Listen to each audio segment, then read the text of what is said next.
أعوذ بالله من الشيطان الرجيم بسم الله الرحمن الرحيم الحمد لله رب العالمين وأفضل الصلاة وأتم التسليم على سيدنا وحبيبنا وقرة أعيننا محمد وعلى آله وصحبه أجمعين أما بعد السلام عليكم ورحمة الله وبركاته. Дорогие братья, сегодня хочу с вами, иншаллах, поговорить на русском языке. Как получится. Если вы меня не понимаете, я обратно на кумском буду говорить. Есть такая обстановка. Когда я сюда устроился как имам, тогда можно было сказать, поголовно здесь все кумыки были. Все на кумском говорили. И вот в наших даже зданиях, там тоже на кумском все говорили, можно сказать. Но время потихоньку. И у нас количество тех людей, которые не понимают на кумском языке, увеличивается. Поэтому поговорили с братьями отдельно тоже. И хотя были многие, которые настаивали, большинство кумыкижи, но все-таки в хадисе сказано пророка саллаллаху алейхи вассалям, если трое, пусть двое на родном языке не говорят. Пускай третий тоже не чувствует себя как чужой, не родной. А когда нас 5, 8, 10, и один среди нас не знает на родном языке, тогда греха нету и обид нету. Если желает, хотят на русском, хотят на родном, каждый имеет право. Потому что он на стороне один не остается. Остается ему, с кем он может сидеть, общаться. Поэтому, алхамдулилля, мы не хотим ущемлять, хотя всегда во всех делах учитывает большинство джамаата. Если, например, в каком-то селе какой-то тухом приехал своим масланацией, из-за них на джумадж на русском не начинает, это идет как идет, и они привыкают. Но здесь это как сейчас город, центр города, как бы ни было, иншаллах, постараемся, чтобы никто не обиделся. И чтобы никому не пришлось из-за языка, который он не понимает, отсюда уйти. А если он уходит от того, что я рассказываю, ему недоступно, он не понимает, или он кому-то у него поклон больше, Аллахи, клянусь Аллахом, у меня никакой обиды в сердце нету от того, что он уходит в другой мечеть. Я даже сам призываю вас всех, если то, что я вам рассказываю, недоступно и не проникает до вашего сердца, и, можно сказать, обязываю, идите в тот мечеть, где вам асар делает и влияет на ваше сердце. Потому что это джума только один раз у нас в неделе. Халатно относиться к джума нельзя. Пошел, вышел. Какая разница, что там будет говорить? Я все знаю, все понимаю. Нет, Аллахи. Никто все не знает. Я сам тоже много чего не знаю. Сам пророк, алейхиссалату вассалам, говорил: «Рабби зидни альма». О Аллах, прошу тебя, чтобы ты увеличил мое знание. Сам пророк даже это просил. Однажды, вот недавно, сел с одним парнем. Ему 25 лет. Мать попросила, чтобы я с ним посидел и поговорил. Но у него чуть-чуть течение не так идет. Мать переживает за сына. Но у них состояние просто шикарное. Слишком богатые люди. Мать и отец, и тухом, такие все в состоянии. И когда он ко мне пришел, и мы сели, и начал, я после как поздоровались, спросил у него: брат, у тебя есть вопросы в религии, в которых ты сомневаешься в чем-то? Он говорит: нет, Аллах, говорит, у меня все, когда-то что-то было, говорит, что Аллах есть, нет. И потом как-то какой-то аламат Аллах мне показал, я попросил Аллаха, дела родителей чуть сложновато было, и попросил Аллаха, и сразу в тот же день все гладко пошло, говорит. И с этого я понял, что Аллах есть, говорит. И больше после этого у меня вопросов нету. Я же не спросил у него, ты мусульманин или не мусульманин. Я спрашиваю другие вопросы. В исламе таких много моментов есть. Он говорит: нету, никакой вопрос нету. Машаллах, ты тогда большой ученый. Он говорит и восхищается, и говорит, что у него все хорошо. Тухум авторитетный. Ничего, чтобы жаловаться, ничего нет. Здоровье, родители живы, все гладко идет. Я самый счастливый человек, сказал. Я у него спросил: брат, ты знаешь, ты умеешь читать Коран, говорю, Коран? Он бах, вот так остановился. Нет, Коран не умею, говорит. Коран не умеет читать. У него свободное время валом, посещать мечети, посещать уроки. Он это все не делает. Это неблагодарность Аллаху за то, что Он даровал ни'мат, Он ни о чем не думает. Вот я говорю, ваш бизнес, говорю, который вы рулите. В бизнесе у вас нету вопросов? Конечно, валом, каждый день у них в бизнесе, что, по какой цене, откуда выгодно. Они всегда вопросы у них задаются. Почему задаются? Потому что они любят свой бизнес. Они хотят его еще выше поднять. Поэтому вопрос у них много возникает. А в религии он не думает о религии. А если он свою религию хотел бы увеличить, укрепить, у него должны вопросы возникаться. Как может быть мусульман, у него вопросов не бывает?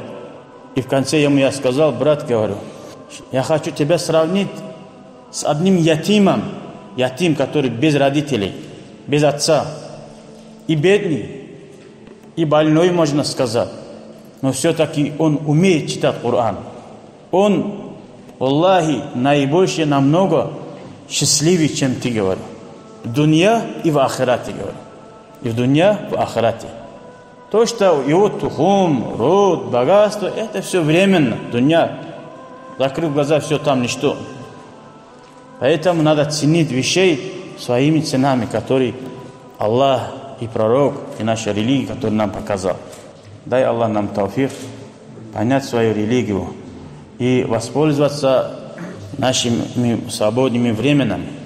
Есть такая пословица в арабах: «Инна шабаба валь фирага валь джида». Поистине молодость и свободное время у человека много когда. И авторитет на мафсадатун лил мар'i айям мафсада. Какая же большая беда, гордилина, какая же большая беда, горд. Вот человек, когда вот не ответственный ни за что. И пророк, алейхиссалату вассалам, в хадисе сказал, в первую очередь хадис пророка важнее всего, чем пословицы какие-то. Самое плохое имущество для человека, которое он зарабатывает, то, что он зарабатывал, лежа дома. Ему вот так идет, без никакой труд в обществе и среди людей. Ничего он не изображал, ничто не сделал. Это человека отделяет от Аллаха. Сегодня, честно говоря, брат, я не был на этой джума поговорить с вами на русском. Раз сел, начал, иншаллах, когда что-то в сердце приходит и стучит, давай начинай, и бисмилля начал. По воле Аллаха прошу вас, иншаллах, как братьев. Вот один брат причиной был для этого. Когда начнешь, поэтому дай Аллах. Я уважаю таких людей, которые беспокоятся и говорят: неужели нельзя на русском?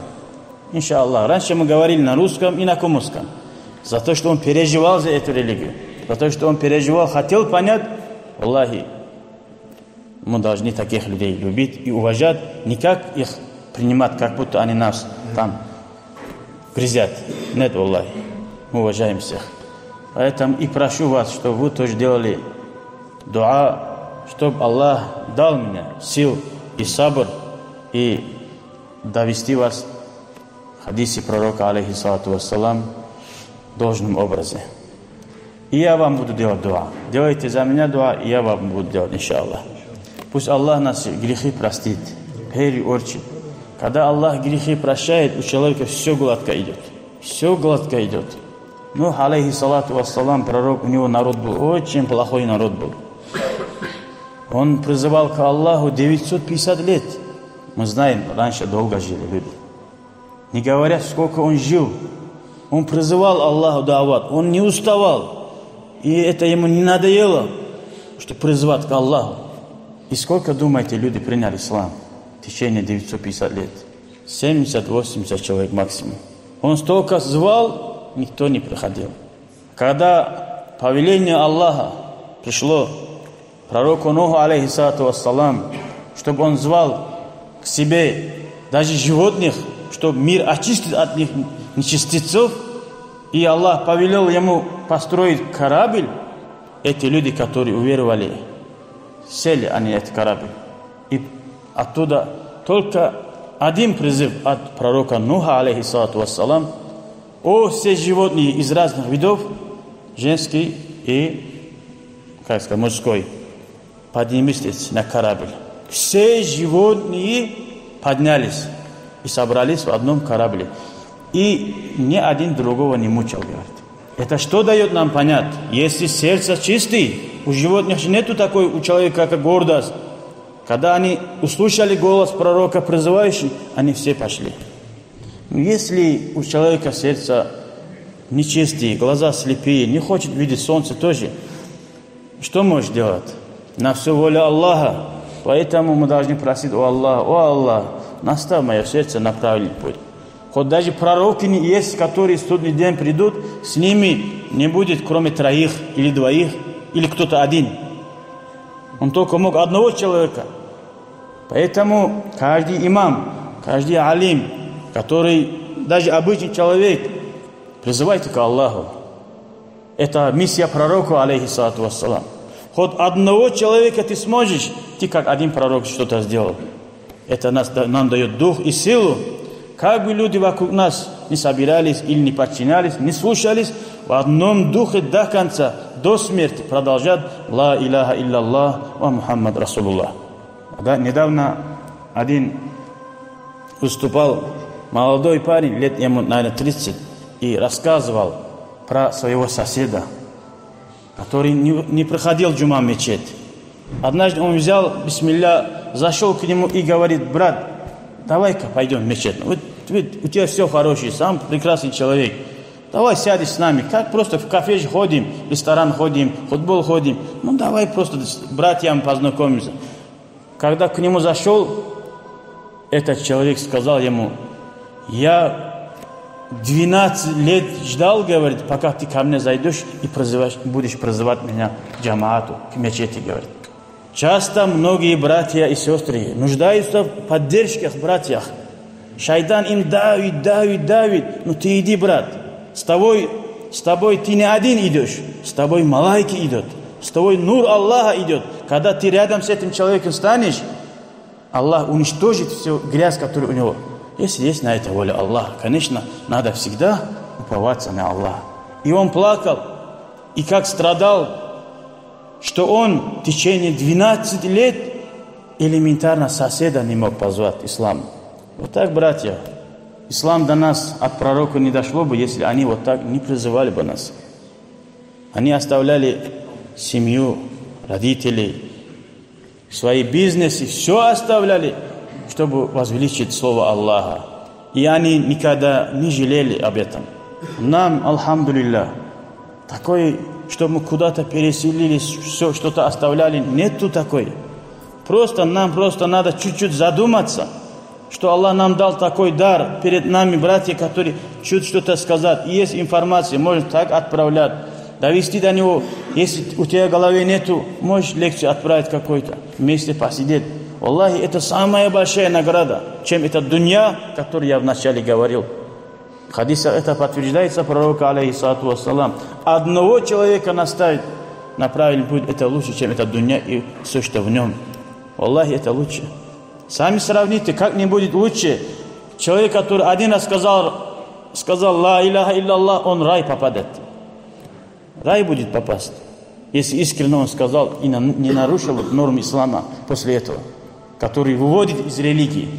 Какой бы король, который хотел схватить весь мир под своей рукой, ему рай нету в конце. Какой толк? Он умер, и все мы умрем.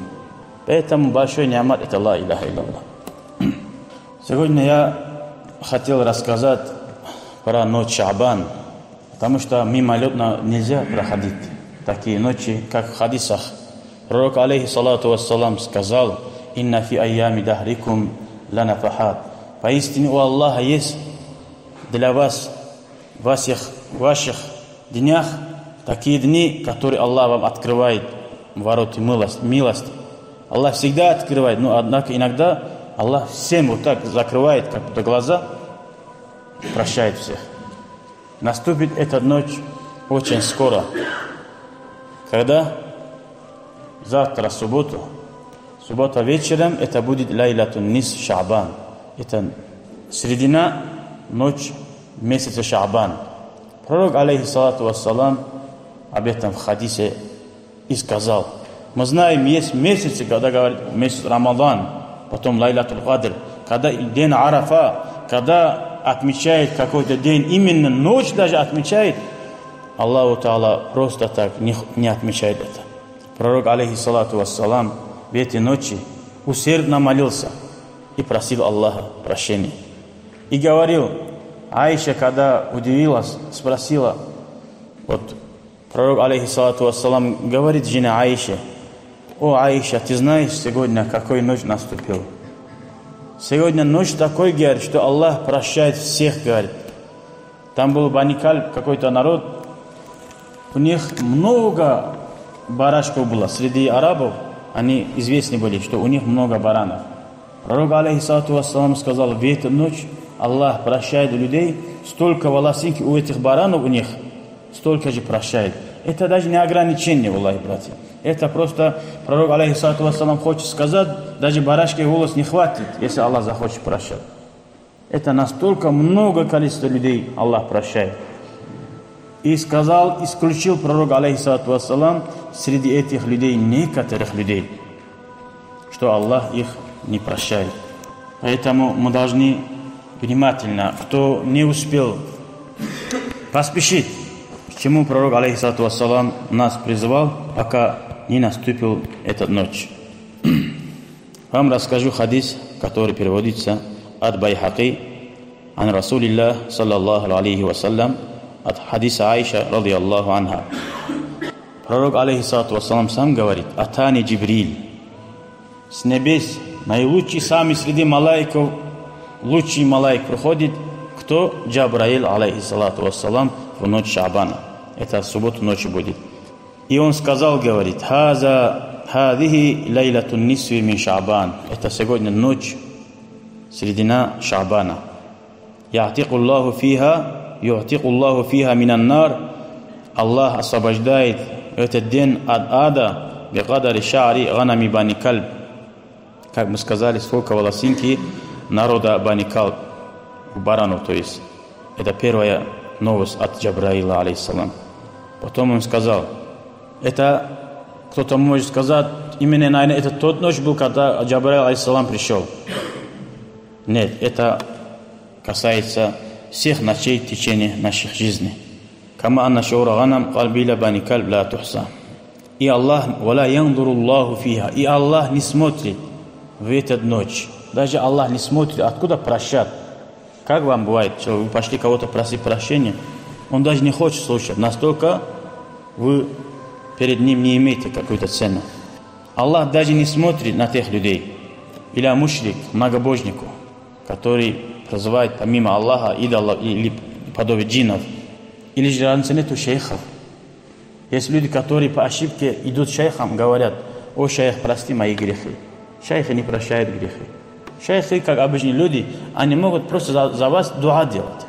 Как сахаби друг за друга делали дуа. Как Аби Хурайра однажды пошел к пророку, алейхиссалату вассалам, и сказал: я Расулаллах, моя мать неверующая. Делай дуа, чтобы моя мать приняла ислам. Сподвижник пророка говорит. Пророк, алейхиссалату вассалам, не сказал: ну что ты ко мне пришел просить? Иди проси Аллаха. Конечно, он просит Аллаха, но однако надеется, что пророка дуа наибольший, надежнее, что Аллах больше ответит. И пророк, алейхиссалату вассалам, поднял руку и сказал: о Аллах, наставь на истинный путь мать Аби Хурайрата. Аби Хурайрат не успел домой пойти. Хотел домой зайти, мать говорит: подожди, не заходи, говорит. И потом она через некоторое время вышла и сказала: ашхаду алла иляха илляллах ва ашхаду анна Мухаммадар Расулуллах. Оказывается, это время она искупалась, чтобы произнести шахада алла иляха илляллах ва анна Мухаммадар Расулуллах. Мы видим, как быстро пророку Аллаху Та'ала ответил дуа. Есть среди молодежи, которые говорят: Аллах же в Коране говорит: Скажи моим рабам, я близок к ним. Я отвечаю дуа. Это хадис, это аят. Разве сахабы не понимали? Аллахи понимали. Лучше нас понимали. Они просто знали, где больше надежда, что Аллах ответит. Также больше надежда. Вот ночь Шаабана, вот, которая на днях придет. Надежда больше, что Аллах нас простит в общем потоке. Есть надежда больше, что Аллах нас простит, когда мы находимся в местности Арафа. Когда мы находимся в местности мечеть. Одно с одним путать не надо. Толковать Коран, аят не каждый имеет правильно. И не имеет права на это. Это Аллах и ему адскими наказаниями. Есть хадисы, которые Аллаху Та'ала и пророк сказал про них. Когда хадис даже вот, нельзя говорить, не зная, это хадис от пророка или нет, как может человек Коран, аят толковать неправильно? Аллах сам повелел. «Фас'алу ахля зикри ин кунтум ла та'ламун». Если вы не разбираетесь в чем-то, спросите знающих людей. Аллах не сказал, все, Коран для всех доступно. Да, он может обратно сказать, нет, Аллах сказал в Коране, что я облегчил Коран, кто хочет опомниться, очнуться. Облегчил не в том смысле, что всем это так просто доступно. Иначе зачем нам были столько библиотеки, кроме Корана, у нас такие мечети можно полные делать с книгами ислама. Аллах облегчил для тех людей, которые изучают ислам с начала до конца. Вначале хоть трудно, потом Аллах Та'ала открывает. Это смысл. Облегчил, кто хочет читать. Хадис пророк, алейхиссалату вассалам, говорит: «Май юридиллаху би хайран», кому Аллах захочет добро, и фақиху фиддин, ему даст понимать в религии. Человеку, который говорит эти слова, что религия настолько просто, да, все понятно, все доступно, Аллах, он глубоко заблуждается. Религия непростая вещь. Кто, изучая сам медицинские книги, и пойдет и скажет людям: я операцию всем делаю, кто пойдет ему? Где гарантия, что ты знаешь? Где гарантия, что тебе можно доверять? Скажешь: давай отдыхай. Я пойду тому человеку, который в этом вопросе конкретно углублялись. Вопрос смерти и жизни, который касается его здоровья, он не пойдет кому попало. А вопрос религии, который вечно, он или в раю, или в аду, он может спросить кого угодно. Религия не так просто. Пророк, алейхиссалату вассалам, говорит: «Инна хаза дин» — это религия, лахмука ва даммука, твоя кровь и мясо. Смотрите вы, от кого эту религию получаете. В остальных вещах, дуньяле, можно у кого человека есть информация, возьми, можешь, имеешь право взять информацию и посмотреть. В религии нет.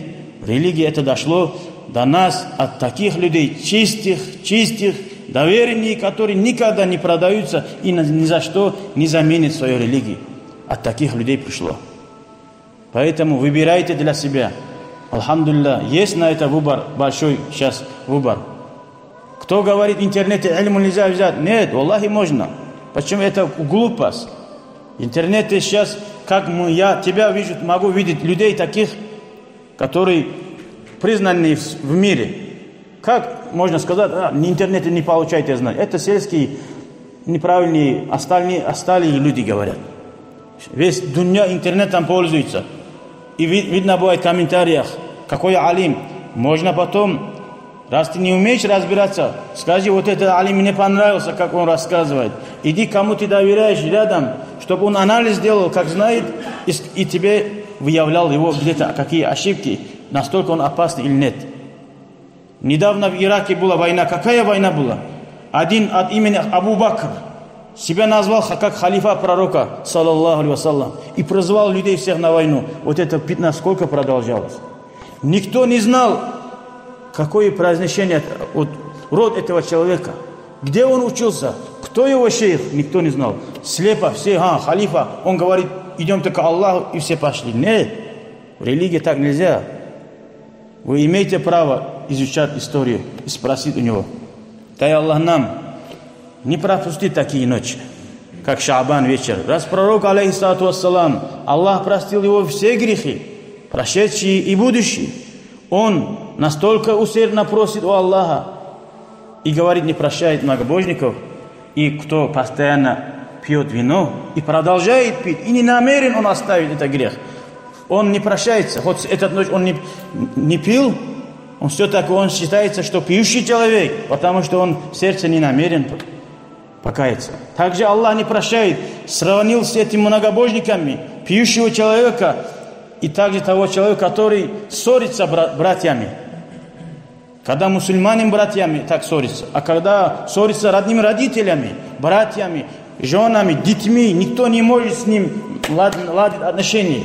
Пророк, алейхиссалату вассалам, сказал: не из нас тот, который с людьми не может нормальный общий язык найти, и люди не могут с ним найти общий язык. Так сказал пророк, алейхиссалату вассалам. И кто усердно продолжает вот так, не кается в эту ночь, до этой ночи не будет готовиться, Аллах этого человека тоже не прощает. Неужели этот человек, который из-за какой-то там участки 10 соток или какой-то там 10 тысяч поспорил, стоит лишить тебя блага этого ночи? Аллахи не стоит копейки тоже. Хоть миллионы не стоит, братья, Аллахи не стоит. Мы не говорим, когда надо мириться с братьями, это значит, ты обнимал там руки, ноги, целовать того человека, который притеснял тебя. Нет, этому ислам не призывает. Аллах даже говорит, кто бил тебя одну щечку, ты имеешь право бить другую. Но не переходи границы. Если он не дал твой хак, сабр делай, уповайся на Аллаха. Если он убил твоего сына, ты тоже не убиваешь. Без причины. Если есть на это довод, то ты имеешь право убивать, ты можешь убивать. Ислам хочет, чтобы все мусульмане были, сердца у них чистые. Что нам остается? Просто не можешь никак этим человеком ладить отношения. Хоть он брат, просто когда видишься, скажи: ассаламу алейкум ва рахматуллах. Он тоже: ва алейкум. Неужели столько трудно? Сейчас, алхамдулилля, можем сообщение отправить. Тоже пророк, алейхиссалату вассалам, когда отправлял правителям, он письмо писал. Это тоже, если он: алейкум ассалам, да, ахлям вассалям, добро пожаловать, любое время. Вдруг что-то он попросит, делай это такое дело. Можешь — делай, не можешь — не делай. Вот это нам дает понять, что мы родственные узы держим или нет. И также мусульманами ссоримся или не ссоримся. Из-за какой-то мелочи. Все грехи, которые мы накопили в течение года, мы хотим, чтобы Аллах простил нас. Неужели мы не можем того человека, который ссорится, простить ради Аллаха? Если Аллах на секунду скажет, его будем ставить, или простишь, Аллах 100 тысяч раз будешь простить этого человека. Потому что ты боишься ада. Если кто-то тебе скажет, сколько он тебе должен, 10 тысяч, 100 тысяч, скажешь: брат, просто оставь, не ссориться, не дери с ним. Я тебе дам дважды больше.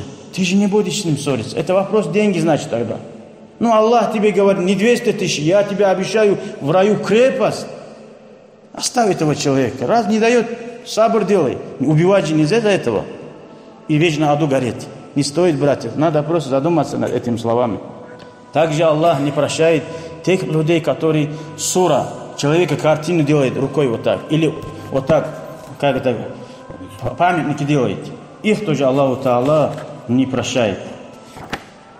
Я даже забыл. Есть еще вид. Уже 4 я рассказал. Я рассказал. Поэтому, братья, есть люди, которые не получается с ними связь делать, хотя бы в сердце намерение делайте, кто не успеет. Иншаллах, я как увижу, как будет первый момент, шанс этим человеком увидеться или отправить сообщение, намерение сердца делайте, иншаллах, это тоже как бы начало будет считаться.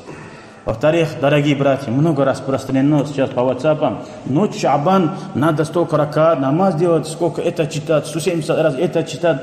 Это все недостоверно, братья. А если нас спросят, что хорошо читать, что нехорошо, мы, конечно, говорим самые лучшие азкары пророка. Тахаджуд делай, Кур'ан читай.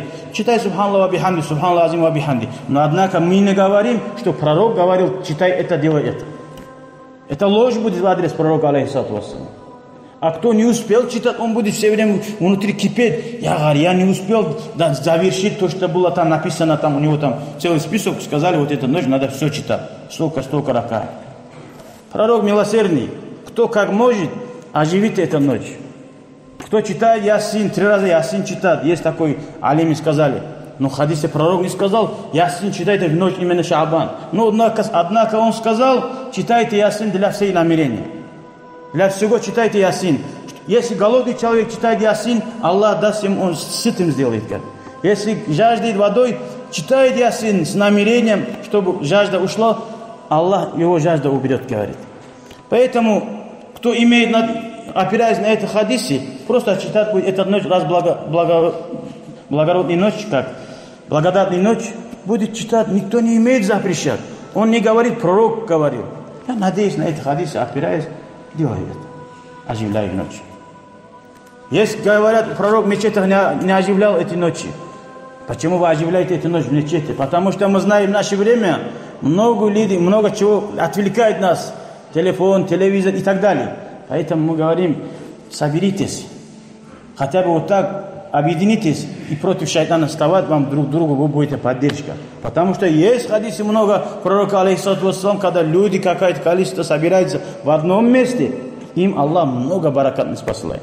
Поэтому надеюсь на это баракат. Не утверждаем, что пророк именно так сказал. Пророк много чего оставлял, просто вот так оставлял, чтобы людям слишком вот так не надавить. Даже сивак элементарный, он сказал, если я не боялся бы, что это будет обязан, я вам повелел бы каждый намаз сивак использовать. Даже он сказал, я повелел бы, как фарз сделал бы. Но поэтому у всех не получается, обязательно он не поставил. Но однако дал понять, кто разумно понимает, сивак пользовать во всех временах, в намазе и перед сном, везде это желательно. Если он будет постоянно вот так будет делать, какой грех?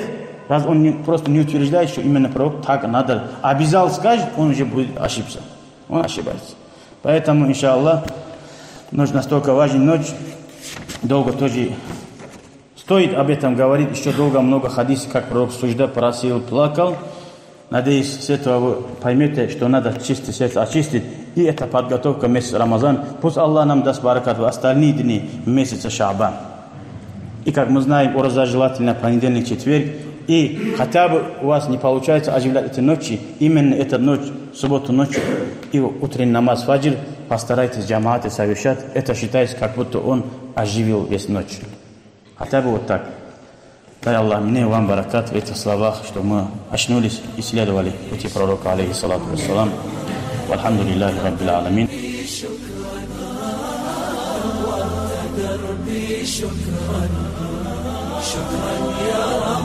شكرا يا ربي شكرا هديت قلبي شكرا نورت دربي شكرا شكرا يا رب